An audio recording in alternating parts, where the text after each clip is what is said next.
Greetings. Welcome to Extra Hours as part of the officehours.global network. If you want to find out more about what this all is and how it all works, officehours.global/join will get you all signed up. One of the things that we're doing here with Extra Hours and the office hours meets every day, and at 7 a.m. Pacific we meet every day, and we just take questions from production and media creation people from around the world, those sorts of things, technology based stuff, lots around production, live events and online events and those sorts of things. And we have been doing so for nearly 5 years. Is that right, Guy? That's right, nearly 5 years. So that's what we're doing. Now, the thing that we're doing at Extra Hours on a Monday evening, is we are messing around with online sort of cloud production. And so the way that we're mixing this whole show together is using VizVector, and so is some software for switching it all together. So actually, this show serves two purposes, in that it is actually an opportunity for people to ask questions and for us to talk about some different things that have been going on, as well as a regular weekly show to be able to play around with the tools and play around with that. And one of those things that we were testing tonight is live streaming from Vector straight to my LinkedIn and Twitter. X, and they don't seem to be working for me, but I was just double checking. It's probably something that I have done that is not working right, but I'll have a little look at that. But what I'll do is introduce who we have with us around for most of the time, almost. We were day one, day two, or something like that, Guy, or a month or something. 2, was it? Guy, where were you? I don't recall. I mean, it was, yeah, it's been a while. You were very early on. Yeah, that's right. So Guy Cochran up in Seattle, Washington. It's nice to have you here. And then closer to me, I'm in South Australia. In Adelaide, South Australia, and just down the road from me, it's a little bit hotter, often a few more degrees down below a little bit. It is hot at the moment. Is Carl Asmussen? Hello, Carl. Hello from the Adelaide Plain. So just for a little update. So where Grant is, the geology of where he is about 500 million years old. The geology of what I'm sitting on, which is only like a half-hour drive, is 2 billion years old. So just an interesting geology fact for geology nerds out there. That's why we have Carl here. We like to throw in some trivia. He may have learnt that from a trivia question at a pub one time.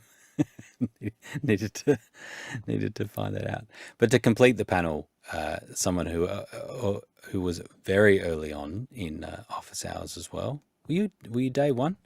Chris Fenwick. No, that's why I put up my fingers earlier. I was day 2. The 27th of March is the first day that I logged on, I think. Okay.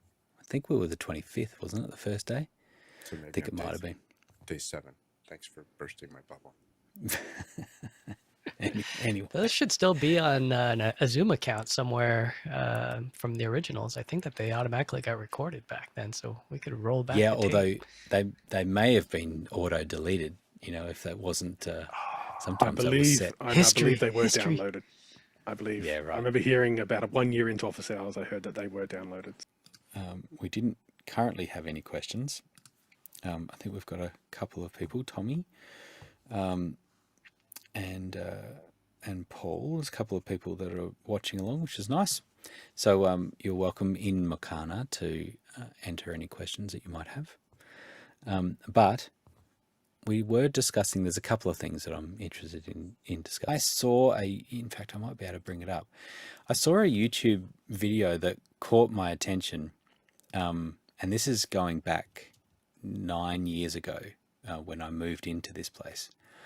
And so straight away I was like, I want a space that I can use in this we were renting this place at the time. We've now bought it, but I wanted to have a space that was mostly that it was sort of quiet, both for me inside the room, but also if I'm making a little bit of noise inside, it doesn't affect the family outside the room.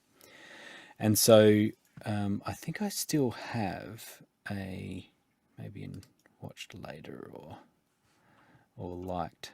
I found this video of people that were creating a studio space within their garage, a room within a room, but kind of in a temporary way that could all be pulled apart, which is what was at that stage was appealing to me, because I didn't think that 10 years later I'd still be in the same spot.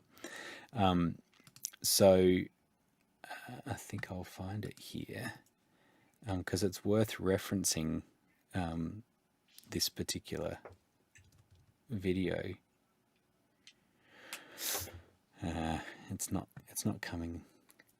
It's not jumping out right out at me at the moment. But the point is that what they did is they used 2x4 planks of timber and created what are 1 meter by 2 meter panels. So 1 meter by 2 meter, just these rectangles, and so one sheet, and then they had like a plastic or a vinyl that they put over them, and maybe another bit of plastic or something.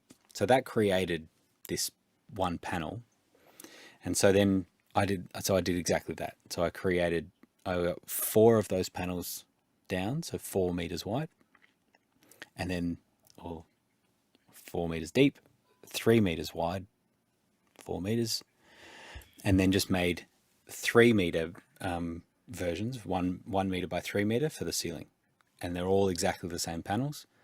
And then we use bugle bolts to hold it together. And so the thing that I put in as well is some underlay, like carpet, sort of underlay for carpet. This is all very cheap. I think it cost me about $1,700.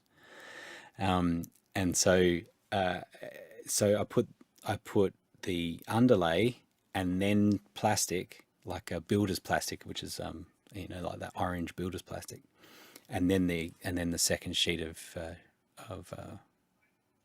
gyprock, and then put it all together, and then put a bunch of insulation, what do you call that? Bats, battens, whatever that is. Yeah, bats of all those. Like pink bats. Put all those in. Yeah, pink bats. Yeah. And then I purposely didn't want to put gyprock on the inside. I wanted to have that soft space all on the inside. And so, that's interesting. So then all I did was I put, I don't know what you call the type of plastic. I don't know if you can see it anywhere here, but there's plastic mesh. You see it often like for temporary fencing, where they put up, just a plastic, and they use it for builders, so I get the hardware store, just got this whole roll of it, and I put that just all on the inside. To hold the insulation in? To hold all the insulation in. And then curtains over that? And then I bought children's curtains from a department store. They were like these blue curtains. That's a power move right there. Children's curtains as opposed to adult. Yep. So can I ask you a couple questions? So clearly you have if people don't know, Grant has a very strong audio background. So you're in addition to everything else, you're trying to get a little bit of audio isolation for this space as opposed to the house and the family and the neighborhood. Whatever. That's right. Curious, do the boards, you said 1 meter by 2 meter, is that a standard size sheet of what we would refer to as sheet goods? Is that normal that it's that size, 1 by 2 meter? Not quite. And so it was, what are they? Because it's actually in feet that we have them. So I think it would be, Are they wide? Any sort of sheetrock or plywood or anything, Yeah. any sort of sheet goods in the States Yeah, is is what usually size? 4 feet by 8 feet. Yeah, So a little that bit sounds right. less than 2 meters and a little bit less than 1 meter. That's right. I took it off on each side. Although I feel like, yeah, I Seems did. like you would I get a had to lot of trim. waste if you did that a bunch of times. It wasn't a lot for some reason, and I'm trying to remember why that was. But it was the right. Yeah, it worked. Because the other thing is that the 2 meters high, and It's a then the little low. ceiling on top, it is low, and I wish I had just a little bit more height. But having said that, I have a tilt lift garage door, which is behind me, right? It's a big, Yep. a two garage wide, and that lifts up and sits over the top of this. And so I So it couldn't has to be actually that get, low. I couldn't get much higher anyway. And by doing all these uniform sizes, I was also able to get a standard door, which like 800 millimeters wide. So, which meant that it could fit into a 1 meter panel. And so that is how I've changed that since, but I put 2 doors on it. I swung 2 doors on the same door jamb. And so I have a door with a glass window in it, and then had another door for just extra sound deadening. And then I put in, I decided to just go with a floating floor, like a floorboards, like the vinyl floorboards you get. Got them super cheap, Snap $100 together. Exactly, yeah, and that worked great. Well, it paid off. You've always sounded great in your space. Thank you. Yeah, well, and I used it just as my, workspace, my office, really, for several years before office hours. And those first few office hours were like, everyone was just joining from whatever they had. There was not the production level that we have now. And so, yeah, once we started raising the bar on the production level, that changed. Everybody slowly started to catch up with you. Well, I don't know about that. I think I had to catch up after a little while, but it's true. But it served really well. The next thing that I did was I had all of my active gear was in here, and because one of the things was I really didn't want to poke any holes through this that would sort of affect the sound. What I realized is that with a bunch of computers and bits and pieces in here, that there was so much fan noise that the little bit of noise difference that would happen after poking holes through the wall would be negligible and easy way less trade-off. than what I had inside. Yeah, and so I just had directly on the other side. I put some shelves in, and that's when where all my computers went, and even my laptop was my main computer. I just have that sitting outside, and just have a few extra cables that came inside to monitors and a USB hub and things like that. Meant that I could manage this space really well. And the thing we were talking about before, and you made a good point, Chris, is about just noise pollution in a space, and having so much fan noise, and just, particularly when you started working a computer hard, it would then start taking off. The fans would take off and be louder and louder. So having that all outside of this space, I highly recommend. And then since then, I needed to put in a little air conditioner. So we call them like a workshop, a portable air conditioner. It's the one that I chose, so that I could just pipe in the cool air, and then another vent just goes outside for the outtake, the hot air that blows out of it. But I can roll it around and put it wherever, but it still have that outside. So that's very loud when that's going. And had I known that this was going to be more permanent, I may have done something different. But so all of this came around because you're thinking about the same type of thing, but outside, Chris, right? So What's your plan Ye- there? My plan is a standalone glorified shed in my backyard. And I'm going to design it in such a way that it has 2 doors. One is for, the human people to walk through. And then the other is just for The animals.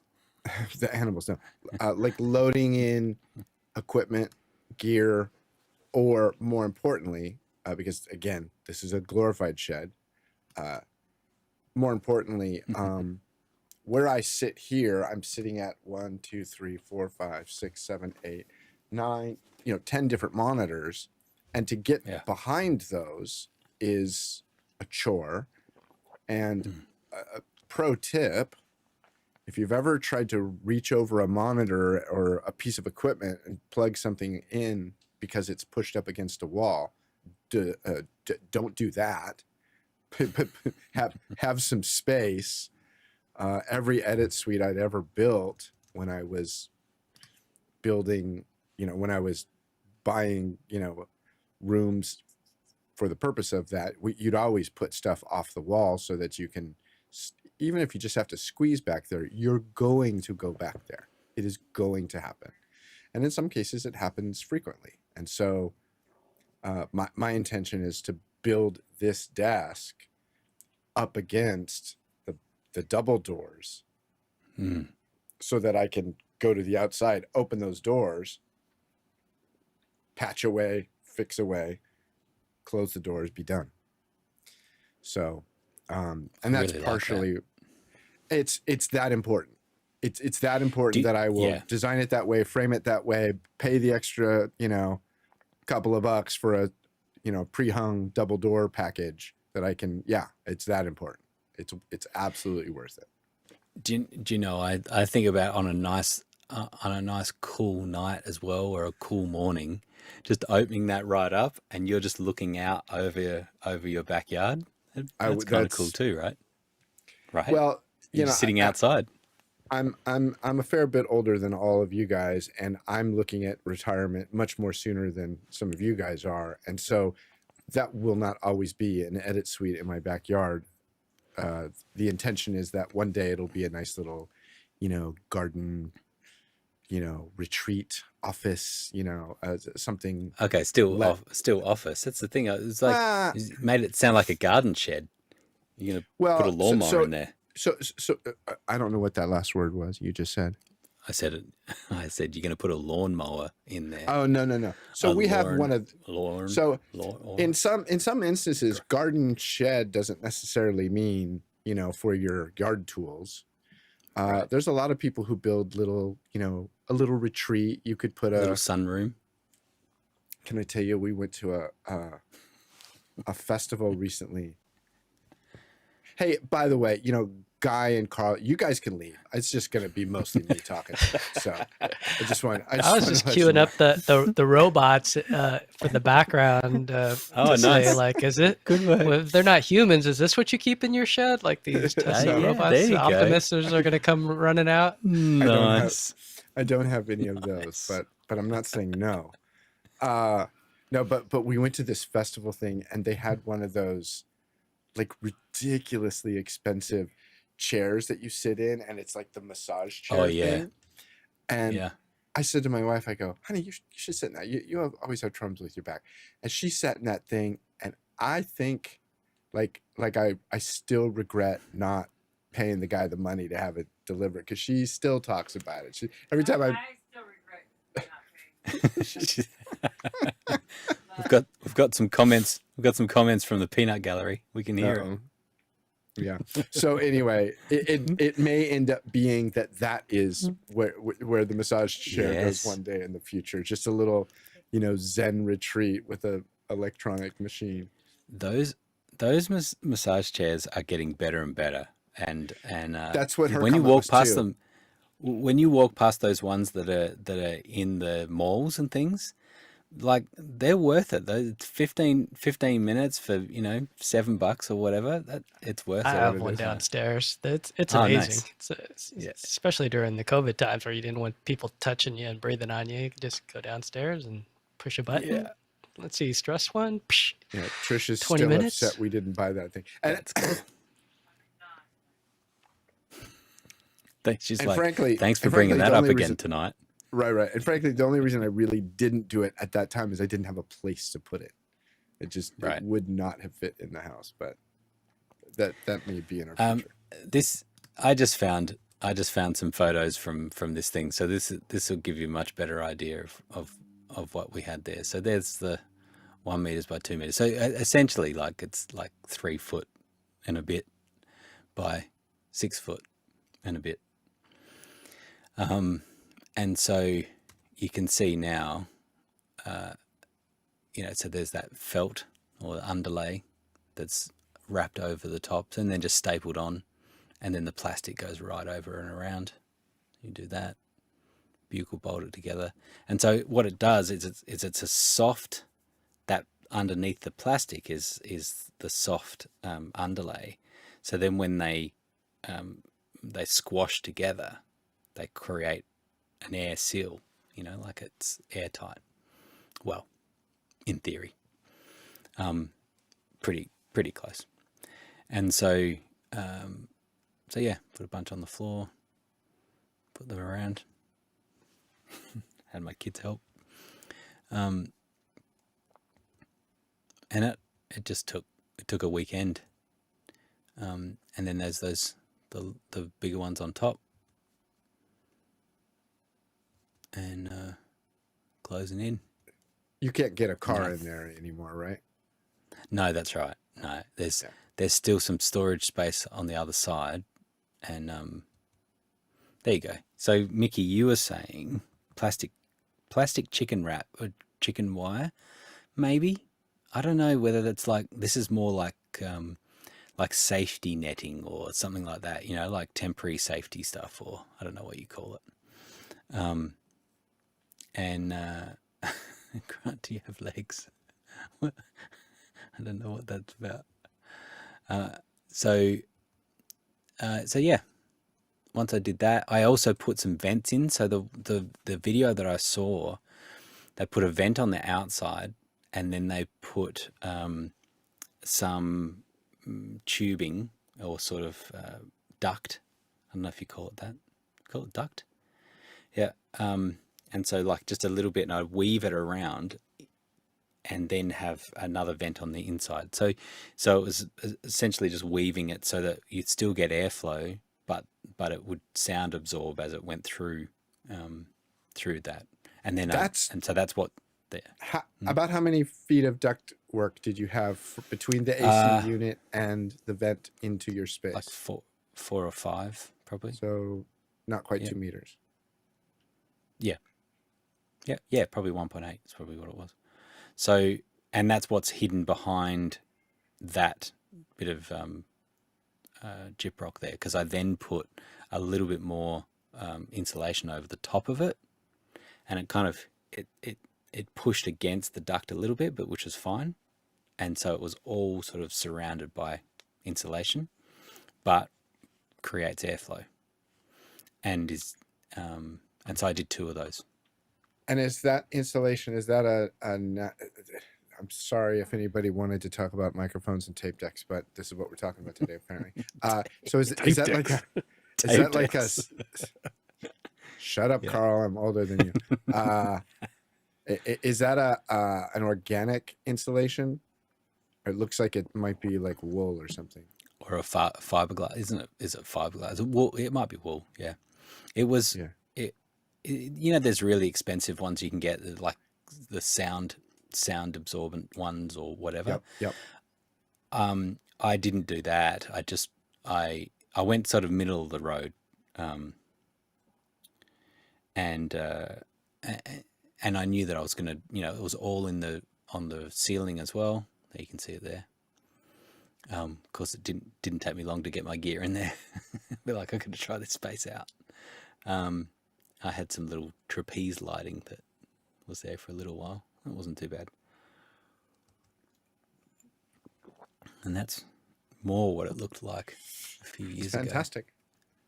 Now, are you still using folding tables and whatnot, or have you evolved into anything a bit fancier. Somewhat. What I'm sitting on is a standing desk, and so or what I'm working on is a sit stand desk, which I really like. And I was thinking of that before when you're talking about when you need to get behind things. It's surprising how handy it is to be able to drop. You can drop it much lower, right? So you can put the desk as low as it goes, and now everything's kind of a bit easier to access. It's only because this room's a bit small. Yeah, when I used to have one of those, I used to go up high and then crawl underneath. Right. Yeah, that's handy too. But so the thing for you, I love the idea of just opening the back. That's so cool. Two things I think of is how well it seals when it comes back. And so when it comes back together, how well does it seal the two doors seal there? And how it, sort of how it closes. So you'd have some rubber seals on it or something. Would you? Yeah, I think would if you you buy create it, those? no, I think if you buy a doors, typical, a couple of things about that. One, a typical exterior door package will be weather sealed for, you know, AC and heat and whatnot, and such like that.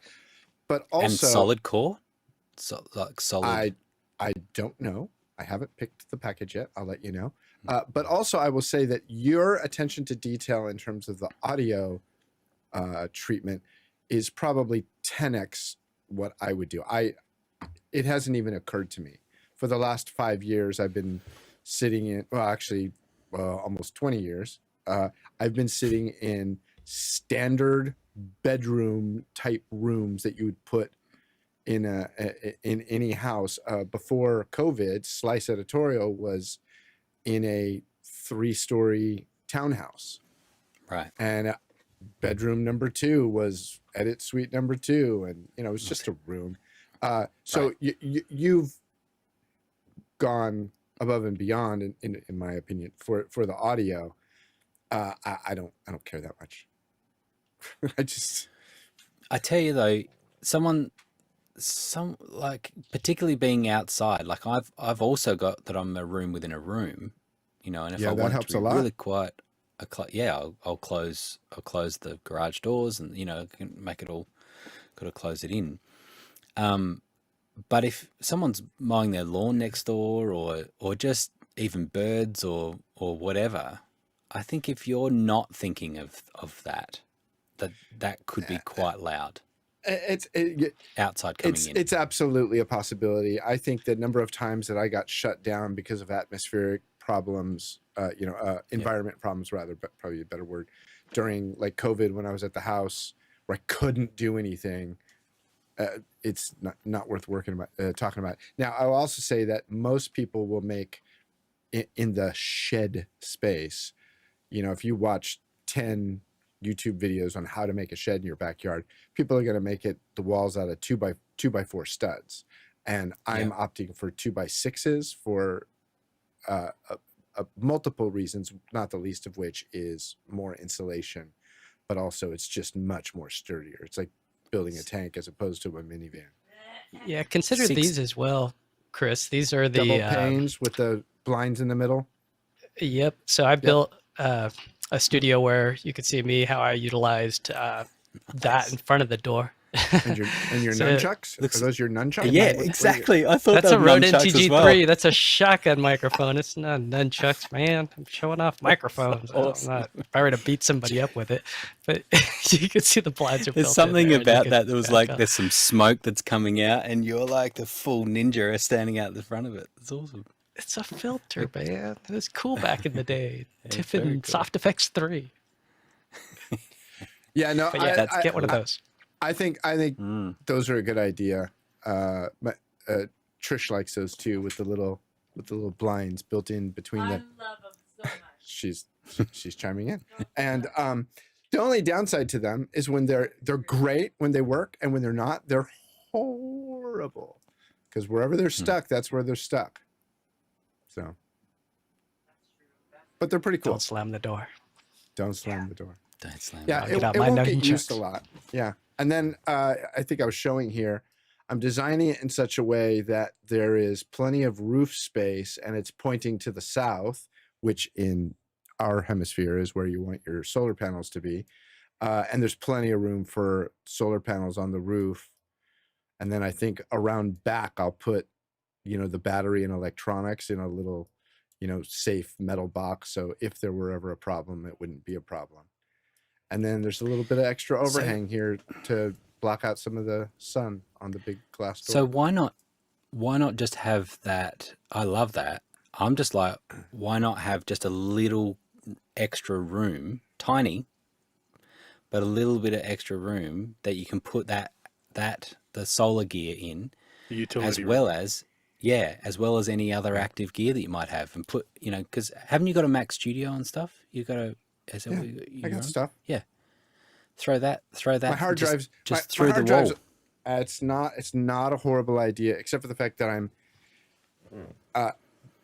to avoid getting a full permit for an exterior building, I'm limiting the floor space to a very small amount of space. I can go up to 120 square feet without getting a permit.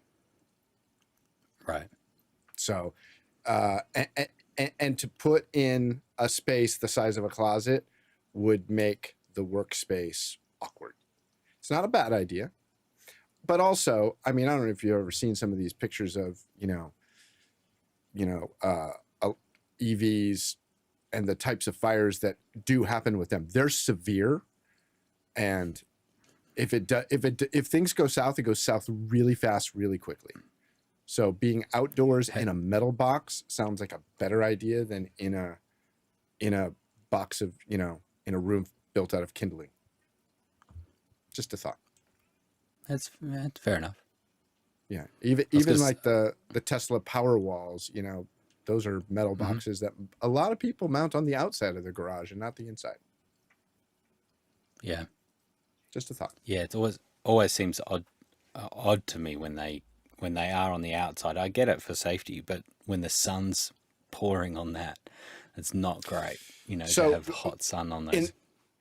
Like you guys experiencing the heat that you're experiencing right now, we live in the California Central Valley, and it gets wicked hot.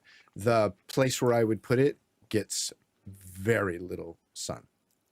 Right. And Put on the north side. Yeah, it'll be on the north side between a fence and the building, and it won't get a lot of sun. I mean, you could just about use just a little EcoFlow, or is that what they're called? I know the stuff you're talking about. Yeah. So you could look at the EcoFlow Ocean. That's all I'll say. But yeah, EcoFlow Ocean is exactly what Chris needs.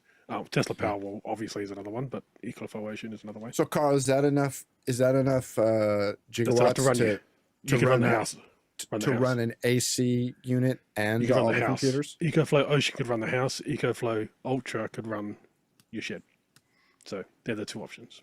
Okay, well, I'm going to leave. I'm going to go do some Googling. Enjoy the rest of the show. I'm glad you came to get your answers to your questions. We've got a couple of questions in. Got a couple of people. Hey, Jeff and David, Kyle. There's a few people here, which is nice. We have got a couple of questions. Guy, what's the first one there? First one's in from Robert Green in Los Angeles, California, and he asks, any Blackmagic news for us? Yeah, Carl teased me with this before, and we didn't have enough time to talk about it. What's going on, Carl? So this happened a couple of days ago. It's kind of groundbreaking as far as what Blackmagic's kind of doing in the cinema camera space. So I'll bring up a slide. So on the left is the new offering from Blackmagic, which is a body only. So for anyone who understands DSLRs or mirrorless, we have body only, we have kits. So the body only is on the left, and essentially the kit, now we're not including the lens in this, and technically not the viewfinder, but everything else. And so you can see the price difference there, 15,000 down to 7,000. But you can actually buy everything that's in the kit version. You can buy that all separately on B&H or wherever, and you can buy it for under $4,000. That includes the custom Pelican case. So there's a custom Pelican case that comes with the kit version, which does not come with the body only version. Is literally body only and a sticker, that kind of thing. So the kit version does come with all these extra stuff, but it's just a little under $4,000. So if you add $4,000 to $7,000, you get to around $11,000. So there's an extra $4,000 there, which what's kind of going on. So one of two things I'm guessing, this is complete speculation, is that the kit version may come down to 11,000 or $10,500 in the future, which is really interesting, because if that comes down, then the 17K may also have a body only version. Maybe not yet, because they maybe not at volume production yet. And the other thing is, if they do bring that down, both of them, like so body only and kit version, then we have another thing that's going on. And the other thing that's going on is, where do these sit in the market? So where they sit in the market is kind of interesting. So here's the FX6, a very popular Sony full frame camera, for $6,000, and that's essentially body only. I know I'm showing it with a lens here. There is a kit version, but essentially everything I'm showing here is without the lens. The Blackmagic one we just talked about, this is the full frame 12K for $7,000, body only. And then the Canon C400, which again is body only. I'm showing with a lens here, but body only is $8,000. So Blackmagic have gone right in the middle of this market here of these full frame cinema style cameras. All of these are essentially cinema first, so record first. You can do live out of them because they all have SDI, but the Blackmagic one is not necessarily a live camera because they have the broadcast G2. So Blackmagic make an ultimate live camera in the broadcast G2, but in this, which is a 6K Super 35, by the way. But yeah, so they've actually in this market is very interesting now, and this is kind of great for anyone who's interested in these kind of cinema record cameras, because this kind of is competition in this market. It means that the next wave of cameras that come out in this market are going to be very feature rich, because that's the only way they're going to differentiate themselves. Because if their price is all similar, it's really, we are in a golden age of record cameras, especially, so what we call cinema cameras, and I think live cameras as well, because Sony have interesting, so Sony can be used for live, but they do lean more on record. Blackmagic, as I said, they have the broadcast G2, which is really custom for live, and you can actually live stream from the actual camera itself.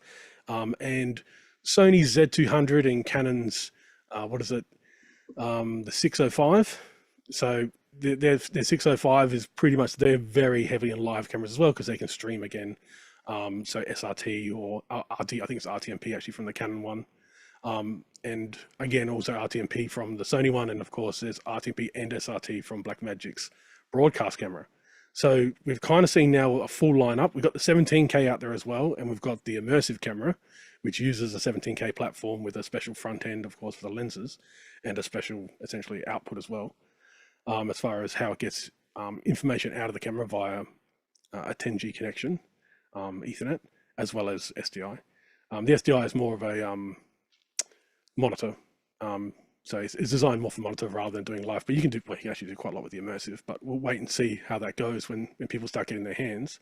But that's really truly a record camera, but it'll be interesting to see if they can do any live application with that. But the market has really just been shook up by them putting this camera. It's only just literally been in people's hands for a couple of months. They've had the 12K LF out for a little while, and they've dropped the price, half, more than half, for a body only. And people really what people need is a viewfinder of some sort. It does have, of course, a flip out screen, which is better for menus, but a viewfinder of some sort, depends how they're using it, a lens, and that's it, and a base plate to attach it to a tripod or attach it to a gimbal of some sort. So it's the market has just been shook up by $7,000. Just a lens?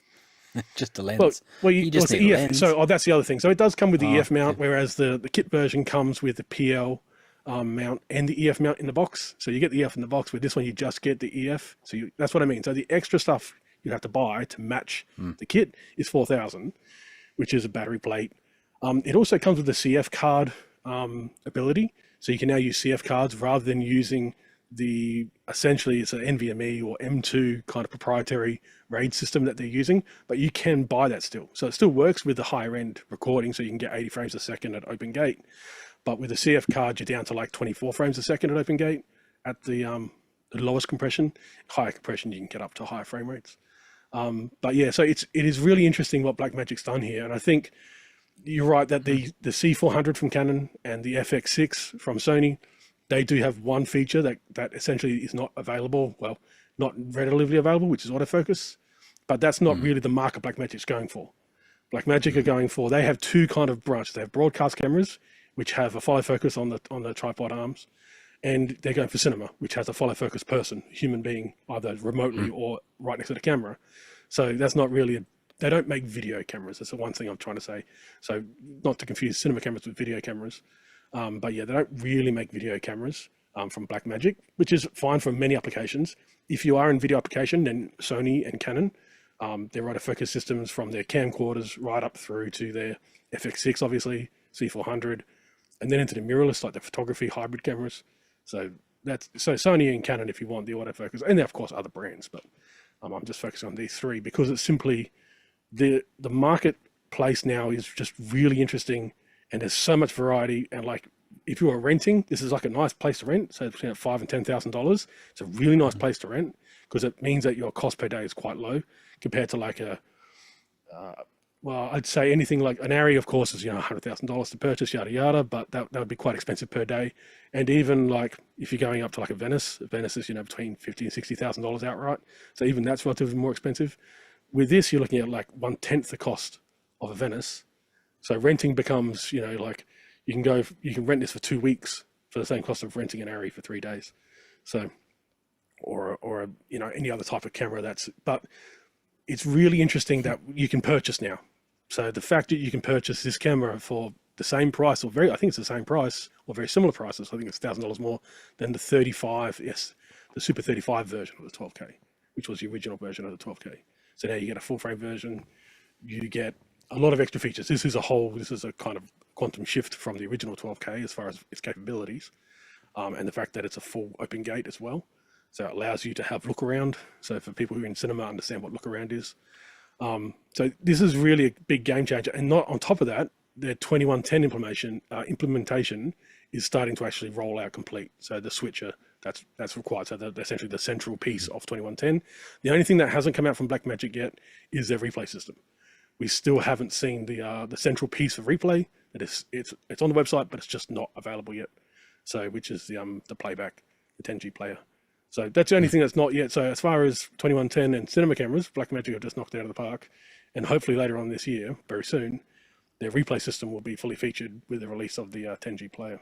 But yeah, it's quite amazing what Blackmagic's just done by knocking, $8,000 off the price of the camera. Nuts. Yeah. Guy? Yeah, I brought up this multi-cam cinematic production last week when we had the show, and I did Funicular Goats as the pick. And here's another website called industrycamera.net, and they're all about the multi-camera cinematic production. So they've got these different packages, and Blackmagic isn't on here right now. And AJA did a story on Funicular Goats in Sports Video Group magazine, where you can see that their workflow is on the cameras that we had for this TED Talks with Funicular Goats. They had Venice 1s going over multi-dynes into these AJFS HDRs, and in here you could do the LUT conversion to whatever look you want. So it's interesting to see how the industry is changing, going from this standard 2/3 inch chip look to these full frame sensors, and then having all the camera control, but being able to get this low light performance. I mean, it's amazing what they're able to do, and how inexpensive it's getting, because you can get a Venice 1. So Able Cine rents these packages, and you could get these packages for a couple grand a day with these big long lenses. I mean, the box lens itself, we're used to paying, $1,500, $2,000 for a long lens that cost $250,000. But the couple of that with a PL mount onto a Venice, and I mean, that look is it's jaw dropping. It's so real. It's not that video-y 1080i look. It's this cinematic look.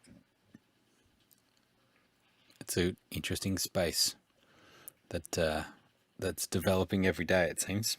I'm interested to see the immersive camera come out, and actually start seeing. Yes, Chris. And Carl, just to be clear, the prices that you were posting, were those US or Australian dollars? The US. Thank you for converting that for me. I don't have enough zeros on the screen for Australian dollars at the moment. You know what? You're not kidding. So Sorry. I just ordered some stuff from your land there, and when I got the receipt, they had converted it to Australian dollars, and I almost choked. It was like, whoa! What did I just? I literally went back and say, what was the quantity that I purchased? It was I'm not kidding. It was like I bought 2 of a thing, and it was like they had charged me for a 3rd thing. It's nuts. Well, you wonder why I like having US clients and doing Right. virtual events, earning US dollars. Yeah. Very good. Next question. Next one in from Scott Gorman in northern NSW. New South Wales. New South Wales. Thank you. In Australia. Can you offer a few hybrid event workflows for bringing in slides to your switcher? Do you situate the slides at the site where the talent is or in the remote studio? Guy? Yeah, it depends on what you want to do, but more than likely it's going to be a PC running Microsoft PowerPoint with a decimator, grabbing that output, converting it to SDI, and running it down the wire. That's probably the most popular. In the cloud, we do it with a single instance that's just running PowerPoint, and then the second screen is NDI screen scraped. So just using NDI screen capture, and that sends it over to our cloud instance. That's a separate vision mixer that we could then take that as needed, and we can advance those slides in a number of different ways. It all depends on who you want to have the control. Like, we don't give the talent control. We just when it's time, the director in the ear just says take the slide, and we or advance to the next slide, and we advance to the next slide. So it's all very refined and rehearsed ahead of time, so we know what's popping up and we know that rhythm, and we give them a preview as to what's coming up, so they have a confidence monitor that the talent's able to look at either in person. They have rows down below the comfort monitors or confidence monitors, and then if you're doing it in Zoom, we have a return where we can push that in a multi-view where they can see the previous slide and the next slide. Yeah. Carl? So because you've said hybrid, there may be a thing where the person up on, you may, depending on the scale of the presentation, so they may walk up there with their laptop. As long as essentially where the vision mixer is, essentially where the switcher is, as long as you have a copy of their slide deck as well, they can run their own slide up to the projector. So what they see is in real time. That's not a problem. So only the people in the room will see them changing their slides, and then the person on the switcher will run the slide deck on another computer, kind of in tandem. But they will choose, when, because some people go back and forward in the slides looking for a slide, where the person on the switcher won't do that. They will wait for the person, and they will go to the slide. So it'd be a much smoother experience.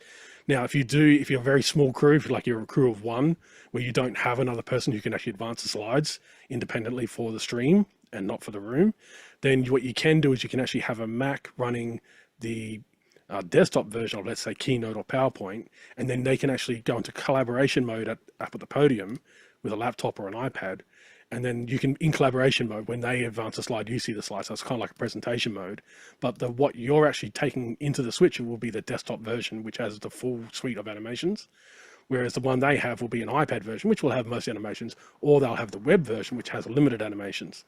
So it's only the animations that really differ. The fonts and everything else are the same between PowerPoint and Keynote with the web versions.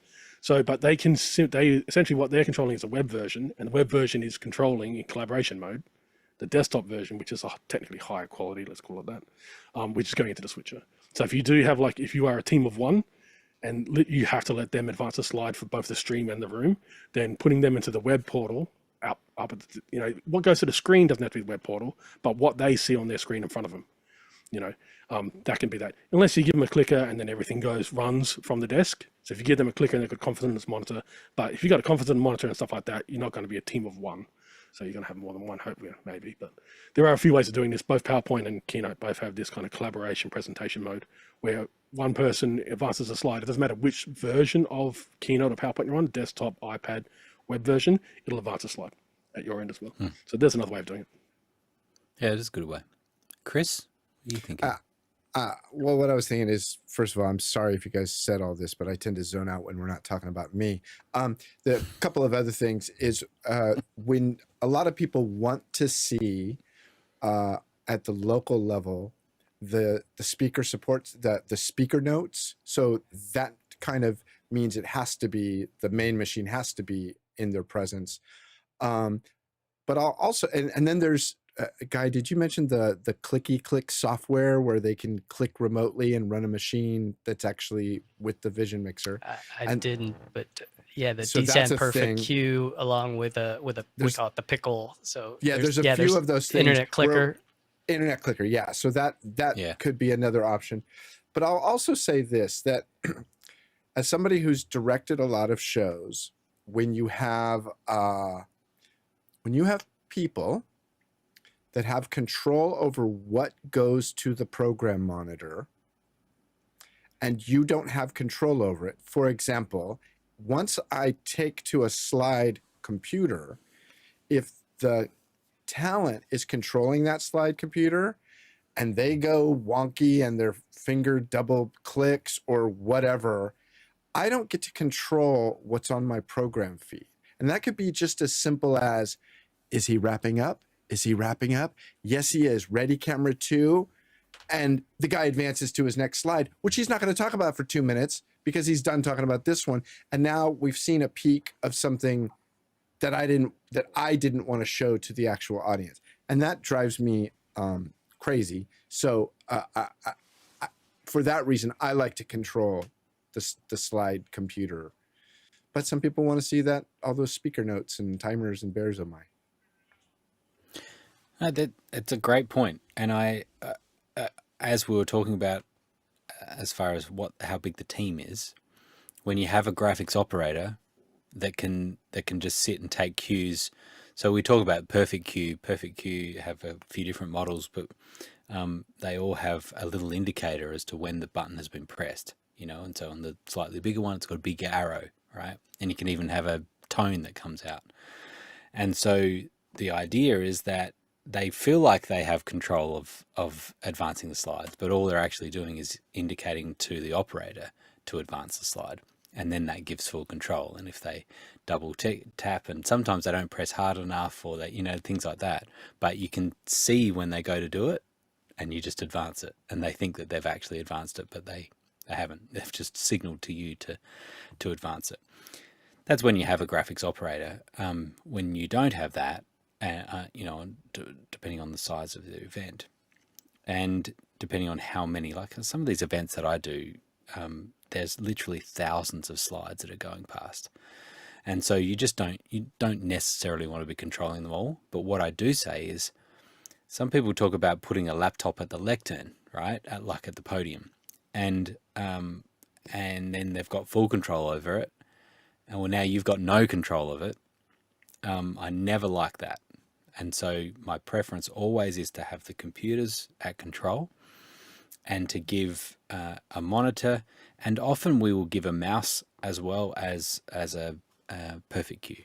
So the Perfect Cue advance all the slides, and the mouse is to use for laser pointer, digital laser pointer, so that they can point to things. And if it's often medical imagery and things like that, they want to point some things out. And so that's the best of both worlds. And we often have the ability to disconnect the mouse easily, like a button press. The mouse is disconnected. Now we're taking control and we're getting things ready or whatever. So and it's good to hear from you, Scott. We haven't heard from you in a little while. Scott actually has a really cool business in New South Wales in funerals, in live streaming funerals, and so he has a lot of funeral homes that are doing funerals all the time. I don't know what you call it. Do you call them funeral homes? Funeral parlors? I don't know what the other terms are, but where people go to have their funerals. And he's got remote cameras set up in there and does all the live streaming remotely for multiple funerals at a time. It's very cool. But also does some other events as well. So it's cool. But the term hybrid in there is what has got me thinking, what are you messing around with? I really liked David Brady said, can't even see it now. Got everyone talking. Oh, here we go. Scott, you're adding some extra things. One crew on site and one in the studio. Yeah, interesting. I liked David. He said if the switcher is on-prem, slides are on-prem, which is a good call. So it's got all your content is kind of there. So yeah, it'd be interesting to talk it through, Scott, because the pros and cons of having content in the cloud, and if you're doing virtual production, I tend to think about virtual not being hybrid. Like there's in a sense that if you've got a central location, then I would be doing the bulk of the production on site. Where I find virtual cloud production comes in to its own is when it's centerless. It's studio-less. There isn't anyone in one location. There isn't just one location. Everyone's remote. All your attendees are remote. All your participants and all your speakers are in different locations. And at that point, you do want central cloud production. I think works really well, and we got to do that quite a bit, where we were able to have even redundant systems set up, including the slides. Everything is all in the way that Carl was talking about it. Having slides that are synced across different cloud regions, and they're keeping in sync, and so that we're able to switch. The from one cloud location to another almost seamlessly. So anyway, it's a great question. It's cool to talk about in the way that slides are ran. Right, next question. Back to the Blackmagic. Next one in from Douglas Carmichael, and he asks, could an URSA 12K be used for streaming? Guy. Yeah, certainly. There's an Ethernet port as well as Wi-Fi, and you can do SRT, you can do RTMP. There's also USB-C for, you can hook a phone into it, and you can go directly over the phone as well. But most people are going to take the SDI out, and they're going to feed it into some kind of encoder and not use that direct. It's just the way things are done. So, and as far as resolutions, I'm not sure if that thing will do the full anything over 4K over those methods. I'm pretty sure everything's just going to be limited to 4K. The only way to get 12K or even anything below 12K, I think 8K would be the next step down, would be to record it to media. Yeah. Carl? So we need to be clear about which 12K. So the 12K Super 35 has no streaming whatsoever. It's an unfortunate camera, actually. It's a very advanced image sensor, but it lacks all the other chipsets that are found in the Broadcast G2, which came out after it, and also the new 12K full frame, or the LF. So the LF has streaming in it. I believe all the streaming from Blackmagic is 1080, 1080-60. So that's how the streaming works for RTMP, I believe. That's true for the Broadcast G2, which has the same chipset in it for streaming SRT, RTMP. And the new 12K LF, the large format, the one we talked about earlier, that's had a big price drop, that also has streaming. But the Super 35 version of the 12K does not have any internal streaming at all. But as Guy said, SDI into the encoder of your choice is how 99% of people would do streaming from this type of camera if they choose to stream. Now, streaming is kind of popular from sets to give executive producers who are not on site a look at what's actually going on.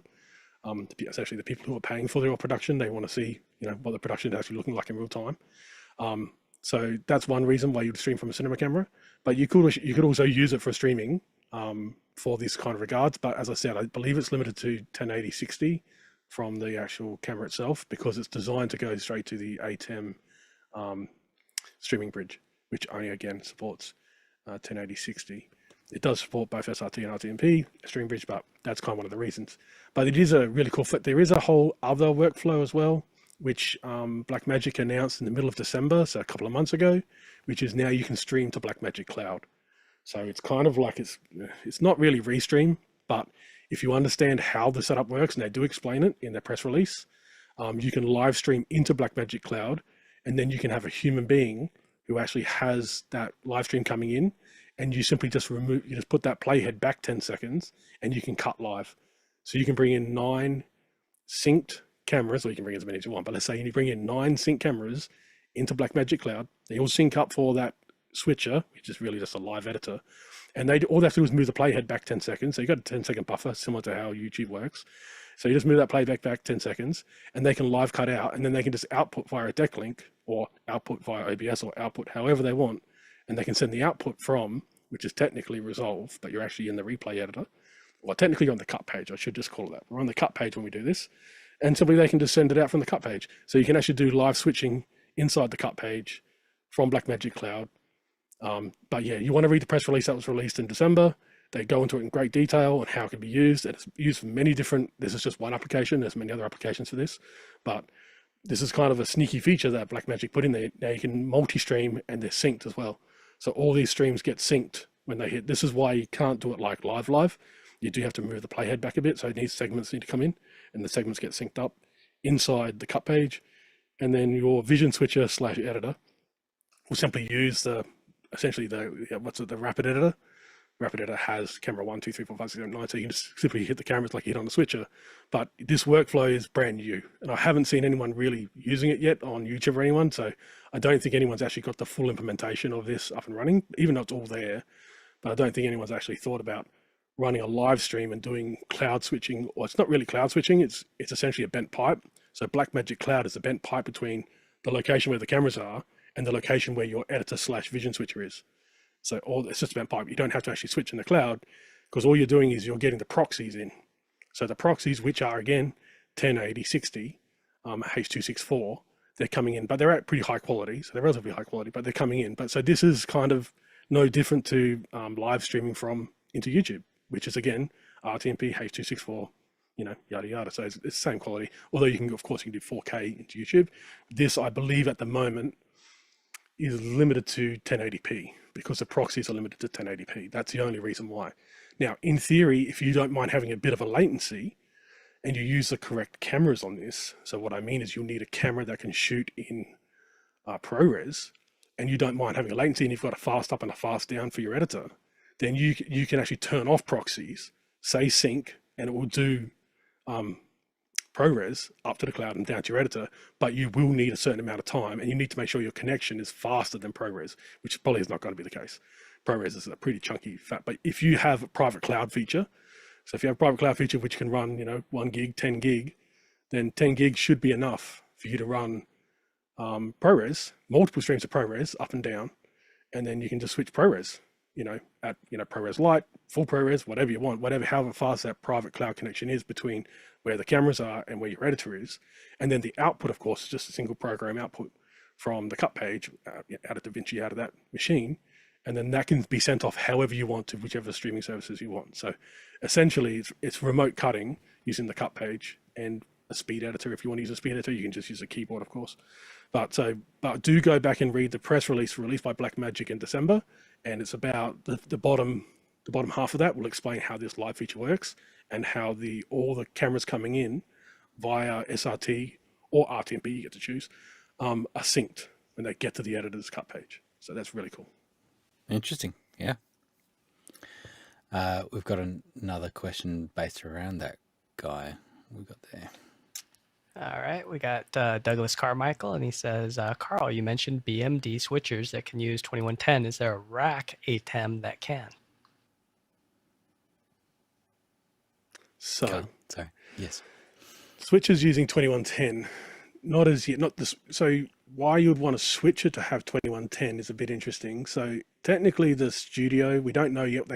So Grant Petty, in his talk when the 2110, we announced the actual physical switch and all the other things that came with 2110, essentially his second announcement on 2110, he did mention that the television studio, which has 4 10G inputs for the 4K, will be getting 2110 update, but that hasn't happened yet. We haven't seen that update come yet.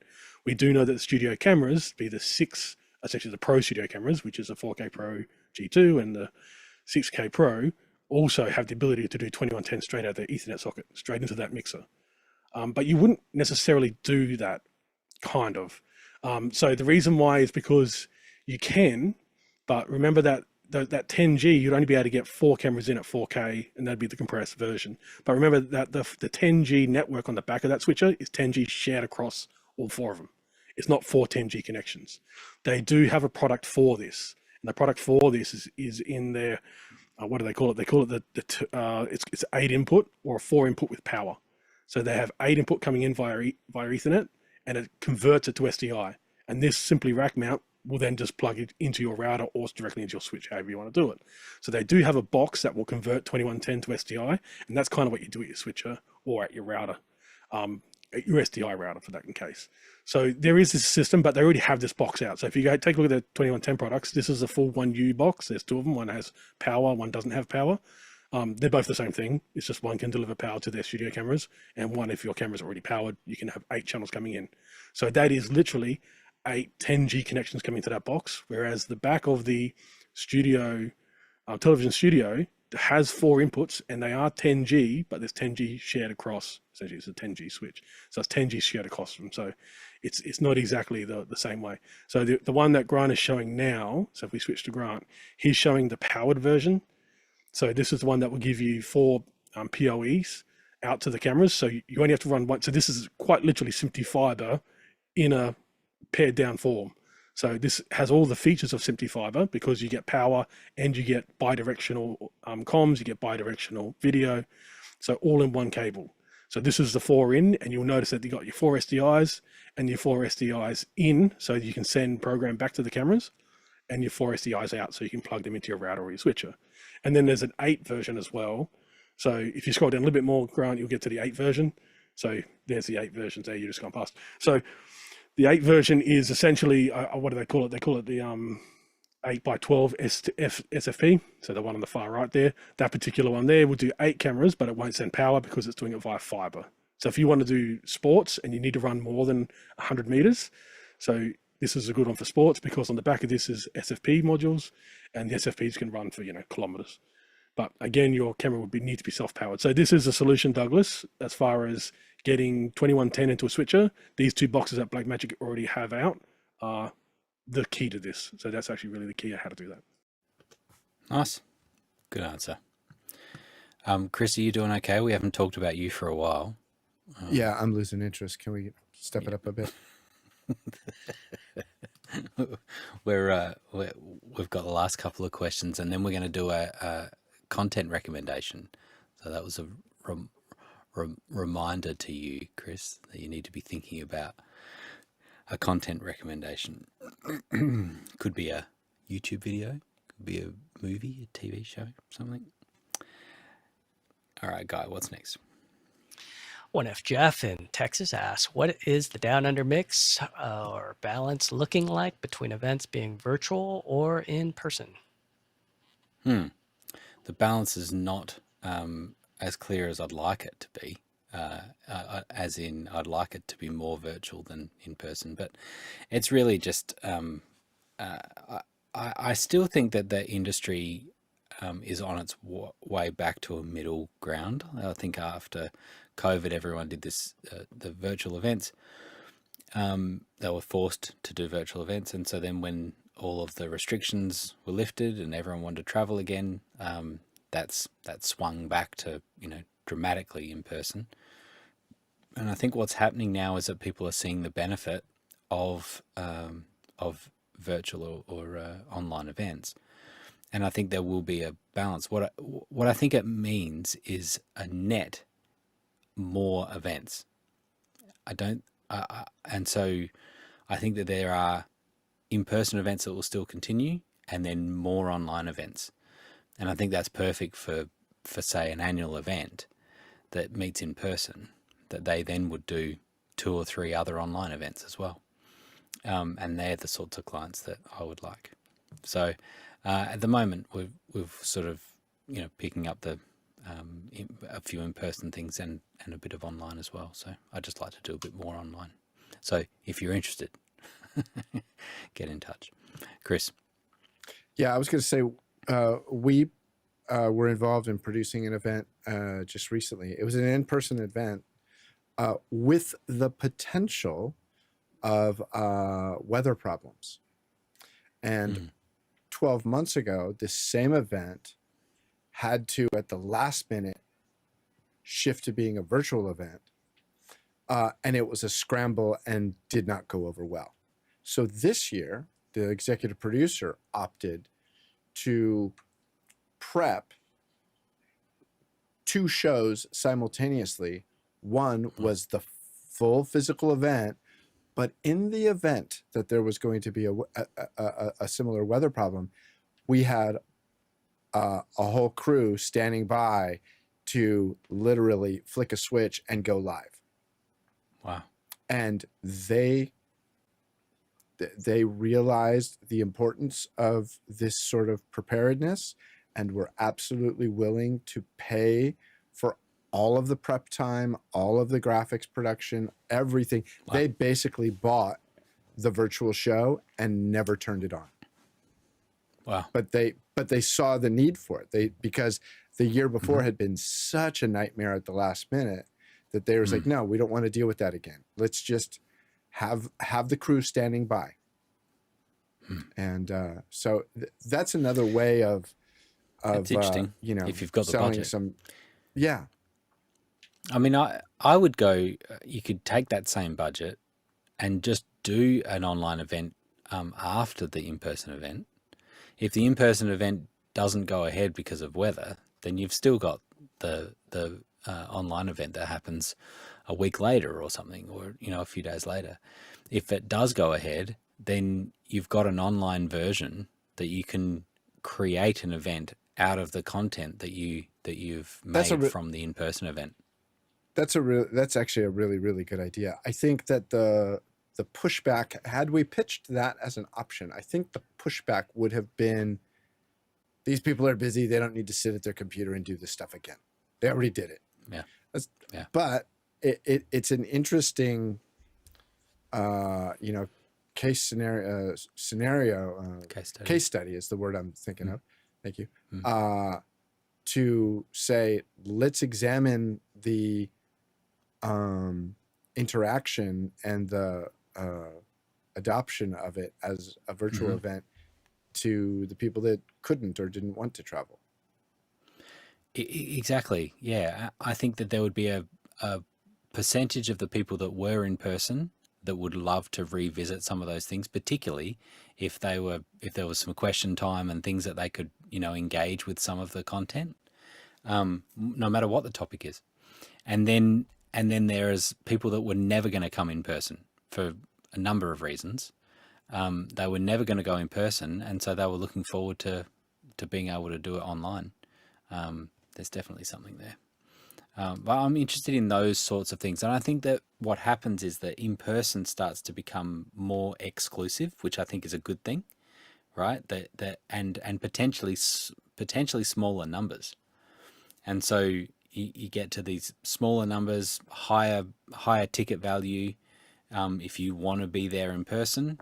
And then that creates this very, you know, special community that, you know, that came along.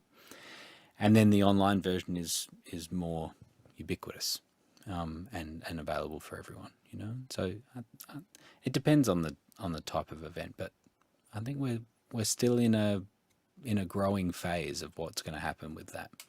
The other side of this too is what's it called? Environmental, you know, considerations, and that's becoming a bigger thing now, where in Australia we've got this thing that's coming in with tracking your carbon usage is becoming like your taxes, like you would have your finance details in the same way. If you're a company, you have to be reporting your carbon output. Therefore, carbon footprint. Thank you. Therefore, if you're running events, you might find that flying people from all over the place to a central location and may not be something that you have the carbon budget for, and that's a really interesting thing now. That's something that Alex, I know, Mr. Lindsay talked about, you know, during COVID, that the carbon footprint. I mean, the fact that, do you guys see this when you purchase plane tickets? Do they tell you what you can pay for it Well, no, what I was going to say is it'll tell you, oh, if you buy this ticket, this is your carbon footprint. But if you buy this one that doesn't have the layover wherever, the carbon footprint will be different. Oh, okay. I hadn't seen So that. it Yeah. literally shows you, oh no, I'm running out of pretend carbon money. I have Yeah. to take the midnight flight when there's less smog or whatever. I don't think that's how it works. I'm pretty sure it does. You should look into it. It's a thing. The kids There's are a thing talking about about the time of day. The time of day is less. absolutely. Yeah. Maybe they don't turn the engine up as much. Carl, your final thoughts So on this one? just wanted to speak to the when you were saying having like a weather contingency. So this is something that I've seen at other events that I've photographed, is that they will do essentially the time, like if they're allotted half an hour to talk at a podium in a live event, they will do a 15-minute video beforehand, before they arrive. So they will do like essentially, and it's no more than 50% of the time. And they do this 15-minute video for two reasons. One, so you can put it into a package, and sometimes so people can watch it before you get there. So I know we've spoken about that on Office Hours before, having like video, you can do a longer form and take questions when you're in person. The other reason is you get a lot of people, sorry they couldn't make it, their underling is here, and their underling is going to stumble through their slides. So it's better to play that video for 15 minutes and let the underling answer questions, you know, if they worked on the same project. And so I've seen that these events that I've photographed have done this. I went, oh, that's pretty cool, because I saw it happen with someone who couldn't arrive. So someone who just couldn't get into the city, they just played the 15-minute video, and their underling went up after the video and answered questions about what they saw in the video. So that was pretty cool to see that. But also, it also gives the ability for the organizers to either release the video early or to have a highlights package after the event. You know, where you can have two versions. You can have the full event with the Q&A, or you can have this kind of, it's always like 50%. So a 20-minute talk would be 10-minute video. And this was really interesting that I saw this, and I was speaking to the person who was doing the playout, and they had all the playouts ready to go, just in case that person never actually rocked up on stage, even though they'll sit in the front row generally. But they never got up there. They were ready to hit the playout.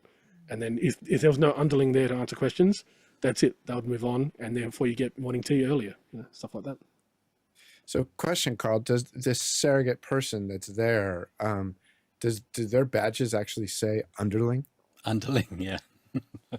I believe that's their surname, underling. That'd be good. I think I have a hat they wear. All right. It's our last question. We need to keep moving because it's nearly bedtime for Chris. We need to get him off to bed. Oh, did we miss that last one? I think we've decided we're going to content recommendations. Fair enough. We've been pushed. All right, Carl. That other one was a good one. Can't we bring it back? Somebody We can bring it back. Yeah, bring it back. What was it? It was Scott's question. Let me kick it back. Oh, yeah. Or can you guys? Yeah, it was. So Scott Gorman in New South Wales asked, I'm interested. Oh, that moved. Yep. I'm interested to hear the panel's virtual event display setup, including multi-view, network feedback, and other general information dashboard components. We have a 65-inch with a multi-view plus smaller monitors. It is a good one. We will keep it moving. But Guy, what do you think? Yeah, so we do a lot with Zoom. So when you get the business package, this is something that EIC might keep up, or a network engineer who wants to see what's going on. So this is a live meeting that's going on right now. You can see all the different things like latency, the mean score, the packet loss. So you could see if it's happening on their side or on your side, and you might have something in, if it's an AWS production, you might have something like CloudWatch up where you're able to have all these different dashboards showing CPU usage and things like that. So I know we had Bo show something pretty interesting on the What Makes It Tick show, which was he uses Grafana with all these different dashboards, which turn red or green. If they're good, they're green, they're up. So camera feeds, it'll just light up that dashboard green. So as those connections come in, as they're deploying or taking down things, they can see it coming up or going down. If you're, it just depends on your workflow, what you're doing. You know, Blackmagic has like the streaming, the web presenter, which has a pretty nice looking dashboard, but it depends on where things are coming in and where things are going out as to what intelligence that you want to see. But for Zoom, it's nice to have that business account. You don't get that with if you don't have a business account, you will not see that dashboard, which you know, you got to have 10 licenses or negotiate. You might be able to get it for less than 10, but and it's very handy to go back too. So if somebody dropped and says, hey, it was Zoom. It's like, let me go back. And you could actually rewind and go back. So I could look at meetings from last week or last year and go in there, and it's pretty granular. That's very cool. Carl? So Guy touched on this with the Blackmagic. So I'm just going to quickly bring up Blackmagic's webpage here. And the reason why I want to do this is because I just want to show which features Blackmagic actually have on theirs. So if we actually go to one of the features, which would take a look at the Blackmagic Cloud Store, it does have an HDMI out, which you can monitor the use, and that's also true for the Cloud Store Mini and the Cloud Store Max. So the Cloud Stores have this feature where you can actually monitor, which I'll bring it down to the actual monitoring, what you see on the monitoring page. This is the monitoring page for the Cloud Stores. So this is the Cloud Store Max. This is the one they're showing here. But there are 3 others. Now, Guy did mention the Web Presenter. So the Web Presenter itself also has an HDMI output where you can monitor, and that says here. So you'll get this monitor page, which is great. There are 2 others. So another one that actually does it, which is something that's recently just only been released, is the switch. So now you can see the network. So you'll see a HDMI output here, and this will actually show you the same kind of information for how these are all working as far as their inputs and outputs, and also shows you all the routing. So you get a graphical interface of everything that's actually going on inside of this. And then the third one, and the one people probably forget, which I believe will be under production switcher, it'll be in here. And if we go, is a microphone converter. So the microphone converter also has an HDMI output, and you can hook up 64 microphones. And on this, you'll also get a graphical user interface. And this is the graphical user interface here. So this is showing 4, but you can do 16 channels, and then you can bank them. So you can actually have 4 screens, or you can have a 4 up and you have all 64 channels. But so these are 4 things from Blackmagic where you can actually get feedback of what your hardware is actually doing in real time. So that's another way of doing it. But Guy mentioned, as I said, the Web Presenter as well. Chris woke up for that one.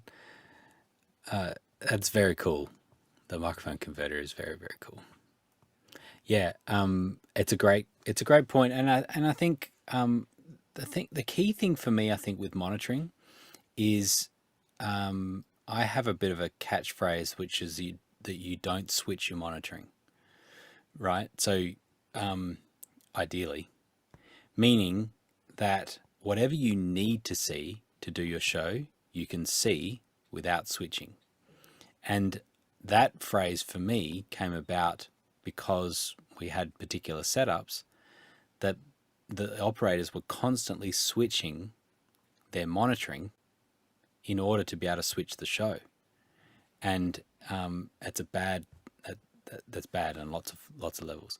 The other thing is the cognitive load to say when you're thinking of layers, or you're like, I can get to the particular monitoring screen for this thing on this computer, and I need to go to this window to find it. It's all just sitting there, ticking over in your brain. You're like, okay, I need to look at that and find that particular computer. So I'm like, the more screens that you need, the perfect number of screens for the actual monitoring that you need to do, so that you can just turn and see and look at it, and then that works really well. I like the web presenters for the monitoring reason alone. As soon as you lose a connection, the cache goes up, or you're starting to have packet loss, the cache goes up. And so it's a great indicator instantly that your stream, may have problems, or you've lost internet, or whatever it is. You can see that. I really like it for that reason. Guy, your last thought on this? Yeah, these guys that have a studio in Seattle, let's see, let me pull this up. Here they have 12 OLED monitors, and you can see that the stations here, there's a graphics station, there's a producer station, there's a teleprompter, and you can see that in the top left there, we got the stage timer, we've got the PowerPoint, so we know what's coming up, we've got the what's coming up next, what's previous, and then we've got the multi-views for whatever super sources are coming up or any of that. But that is 12 separate monitors, and then this position from where I took this picture is the TD position, so he's able to look at all this. It's kind of NASA style, but yeah, you said you have one 65-inch. This is 12 LEDs. It looks impressive though for clients. So this is set up to do virtual events or hybrid events. There's actually a studio, and we did tour this in office hours on a session. If you go back and you look up Tenacious Ventures, you can get a 1 hour tour of this facility and see how they do things. It's pretty cool. Very cool. All right. Content recommendations. Carl, what have you got? So I've got a documentary series from the BBC. It's 56 episodes. So these are between half hour and an hour long. It's Days That Shook the World. So there's pretty much something in here for everyone. So the subjects, you can go to the BBC's website, actually see, look at the episode list, or go to IMDb, of course, look at the episode list. So there is really, you may not be interested in all 56 of them, but these are very high quality. So essentially it's not a docu-series, it's a reenactment. So how the BBC like to do this reenactment of real events. So they'll hire actors and actually do this reenactment with a voiceover. A really good one would be like the Wright brothers' First Flight. So that's a really good episode to look at as far as understanding like the quality that they do this and doing the reenactment. Because of course, from that first flight, there's like a few photographs. Of course, that's all we have from that first flight from Orville and Wilbur Wright's first flight down at Kitty Hawk. So this is a really good example of the BBC doing these reenactments and spending the money on getting directors, cinematographers, actors to do these reenactments, and they span a lot of history. But yeah, just take a look at the episode list. You'll find these at BBC. You'll find them maybe even on YouTube, but you'll find them on BBC America or BBC iPlayer. But it's a really good series. There's a lot there for everyone. 56 episodes, so you can easily do one a week or last you a year. But yeah, so this is very high quality documentary series on many different events that have happened over like the last 150 years or so. Good one. Guy? Yeah, from my former competitor, B&H Photo, they actually have a very cool series. This is Intro to Virtual Production, and it's on YouTube. It's a 4-part series, and it's pretty cool where it's B&H and Red present this this series showing you everything from the lighting to the cameras, how they set these up as far as doing a green screen. The lighting is the most fascinating part. One of the most fascinating parts. I mean, having just something this large, being able to do this kind of production. We have one locally in Seattle, and I'm hearing that it's booked completely solid all the time. So some of these folks that have made the investment in these types of facilities are doing well, and other people that have the older style aren't doing as well because they just the tightness of those pixels aren't as good. So it is a huge investment, but you got to keep it busy because the technology is always changing. But I would definitely recommend watching all 4 of those episodes to get up to speed on, because they're each about 15 to 20 minutes long. So it isn't just like a fast thing. It goes very into detail about all the different pieces of software and Unreal Engine and things like that. So actually here's where they're showing some of the lighting where you could really see.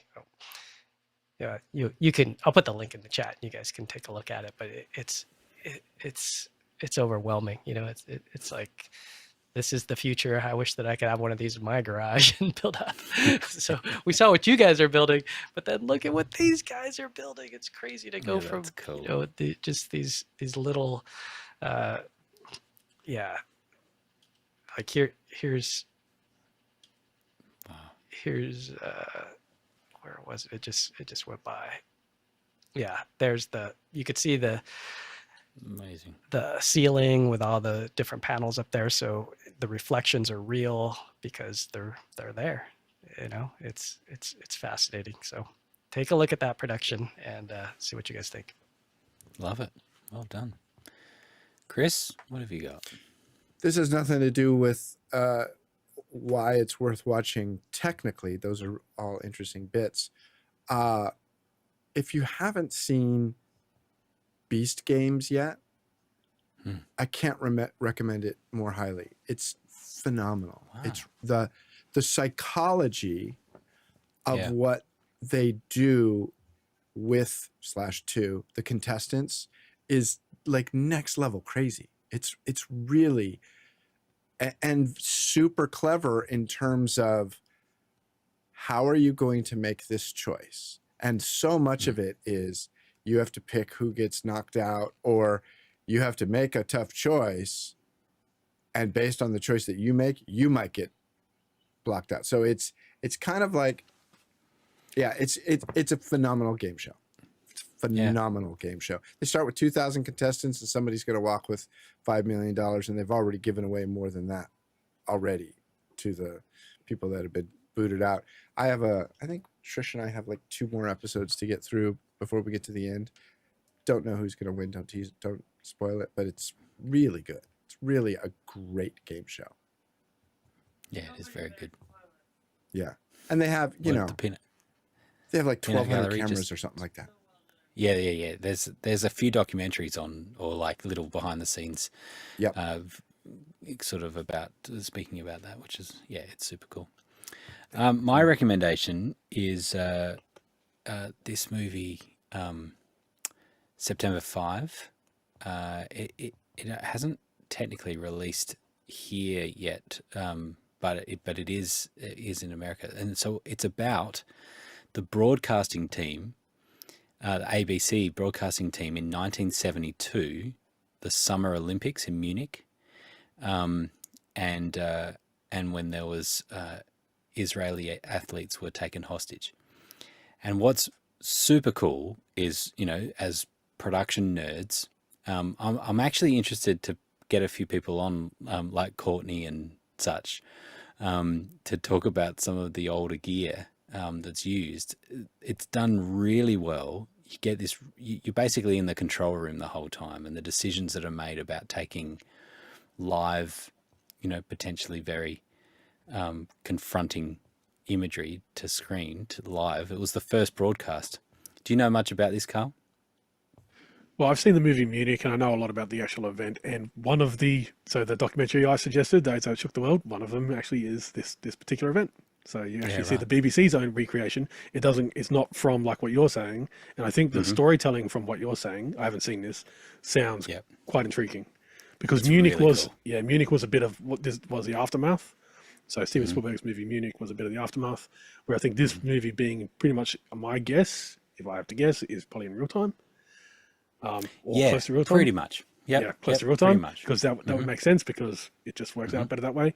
But so it does sound really intriguing. I do know a lot about the event, but I don't know much about like what they're going to be talking about here. And of course, this would be stories that would have been told, and because people in that room would have told stories for many years afterwards. And those kind of stories are collected into this story here that we're going to see. Well, the fact that it was the first Olympics that was live broadcast on satellite, and then for this to happen, and of course ABC in America were like, this is a news story. The news department needs to take it, not the sports department. But the sports department are like, no, we're right next to this. This is happening right here. We need to take it. So it's fascinating. I want to spend some time pulling it apart, because a bunch of production geeks that we are, there's so much about it that's just really interesting. So anyway, I'm giving people a heads up to go and watch it, because we'll talk about it some more sometime. So anyway, thank you very much. We've just gone over time a little bit. I don't like keeping everyone too much longer, particularly the crew, Alan, Peter, Robert and Taylor, that are all working behind the scenes tonight to make it all work, to make Vector work, and to make sure Meccana's working and all the systems are all working. I appreciate you guys. Thank you to the panel. It's been a good little discussion, and we will be back next week. I may not be, but someone will be, with doing extra hours. But if you have some questions, then join office hours tomorrow morning at 7 a.m. and you can ask it then. Thanks, everyone. Bye-bye.